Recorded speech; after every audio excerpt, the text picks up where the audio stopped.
Опа. А вот такая машина нужна. Не этот электрическая микроволновка, вот то, что мне едет. Գնում ենք Tesla-ի test drive-ի, էսի տանենք թողենք։ Ես չեմ սիրում մեխանիկա քշել ընդհանրապես, բայց այսօր էսա մնացել մոտս։ Գնում ենք էսի տանք ինի վերցնենք։ Բաննա, բուրգերնոցներից մեկն է, որը որ ժամանակին զուգարան է եղել։ Էս են ավտոները։ Էս էլ երազանքների Model X-ը։ Նեն վերև ոչ, չէ, այն մեկն է։ Model X-ն է։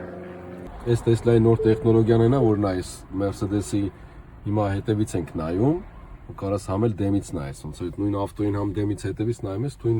տեխնոլոգիա է։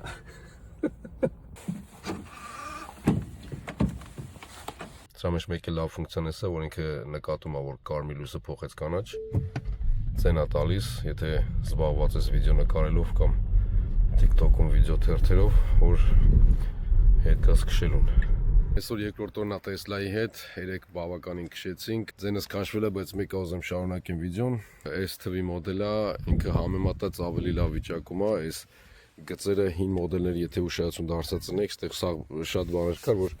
այս գծերը իրար չէին բռնում։ Այնպես եսի իդեալական է, օրինակ Audi-ին, Mercedes-ը ավելի լավ են այդ ամեն ինչը անում։ Tesla-ն էլ իր կողմից այս բաները լավ անում, որ նրանք են սովորում հələ։ Սրա բագաժնիկը շատ լավ է, ինչքան վեշ ուզես կարաս դնես մեջ։ Հենց էլ մավրից։ Այսի։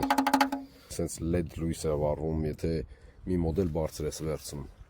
Ներսը բավականին հարմար, հասարակ, ոչ մի արտասովոր բաներ չկա։ Այսի վեգան կաշի է կոչվում, եթե չեմ սխալվում, կտորո կաշի, ու այս մոդելի վրա մենակ այս ռուշկեն է մնացել, մարգատն է ստենց միացնում, ու ինչ ենքան էլ հարմար չէր, եթե այդ ռուշկեն մեկա կա, կարար դալին էլ է տեղում, որովհետև դալին ստեղից ես միացնում, քշելու ժամանակ հաստատ ավելի հարմար է, որ մի անգամից ստեղ ձեռդ գցես, մեկ-մեկ ինչ-որ շիշ ես դնում կամ ինչ, շատ վտանգավոր է, որ ասենք կարա քշելու ընթացքում շուռ գա, անգնի պեդալի տակ ու մագնիսը ինչ-որ ներվայնացնում էլ է։ Տեսել եմ մագնիսով, էդ էլ էր հետաքրքիր։ Ինքը իմ ավտոից մի քիչ ավելի բարձր է, ավելի հարմար է, ասենք երեխուն նստեցնել կամ մեջը մարդ նստի բան սենց։ Այս տեսադաշտը լավ փոքր է։ Քանի որ այս հետևի շուշան սենց թեքություն ունի, ոնց որ լավ տեսադաշտ չի լինում։ Եթե մարդ սովոր է, որ ստեղից նորմալ տեսադաշտ ունենա, սրան պետք է հետ սովորի։ Այս ձենը շատ բարձր է համեմատած իմ Audi-ին։ Այսի նորմալ է։ Գնացինք։ Հավես է քշվում։